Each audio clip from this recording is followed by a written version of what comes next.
ज़िंदगी में हमारे नाम और लिबास मुख्तलिफ होते हैं। अमीर, गरीब, छोटा, बड़ा, अफसर, मातहत, डॉक्टर, इंजीनियर, उस्ताद, शागिर्द वगैरह। लेकिन मरने के बाद सिर्फ़ एक ही नाम रह जाता है, मैयत।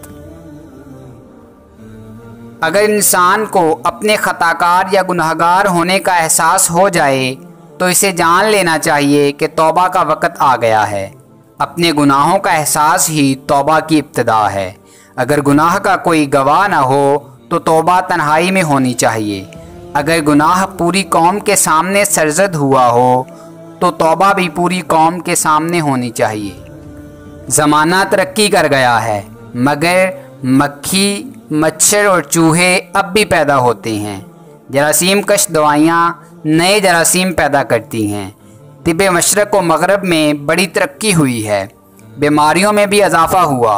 इंसान कल भी दुखी था, आज भी सुखी नहीं। सुकून खालिक के कुर्ब में है, लोग क्यों नहीं समझते? ये मुमकिन है कि तुम्हारी बहुत सारी मेहनतें ज़ाया हो जाएं, लेकिन ये नहीं हो सकता कि बग़ैर मेहनत के आपको कामयाबी मिलना शुरू हो जाए। अगर कैफियत या यकसुई ना भी मुयस्सर हो तो भी नमाज अदा करनी चाहिए। नमाज फ़र्ज़ है, कैफियत फ़र्ज़ नहीं। हुज़ूर सल्लल्लाहु अलैहि वसल्लम के वसीले और वास्ते ही से हमारी दुआओं को मकबूलियत अता होती है। अपना ख्याल भी अहम है, लेकिन सबसे अहम ख्याल उसका है जिसने तुझे साहिब ख्याल बनाया। शुक्रिया अदा करने वाला हमेशा ही सरफराज होगा। शुक्रिया क्या है? दूसरों के कसूर को माफ़ करते रहना।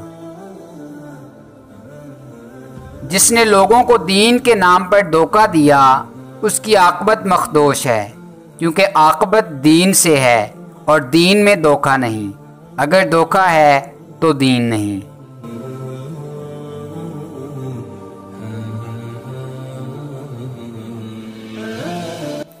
दोस्तों, अगर आपको मेरी वीडियो पसंद आई है तो प्लीज़ मेरे चैनल को सब्सक्राइब कर दें और बेल आइकन को प्रेस कर दें ताकि मेरी नई आने वाली वीडियोस आप तक बराह रास्त पहुँच सकें। जज़ाकल्लाह खैरन।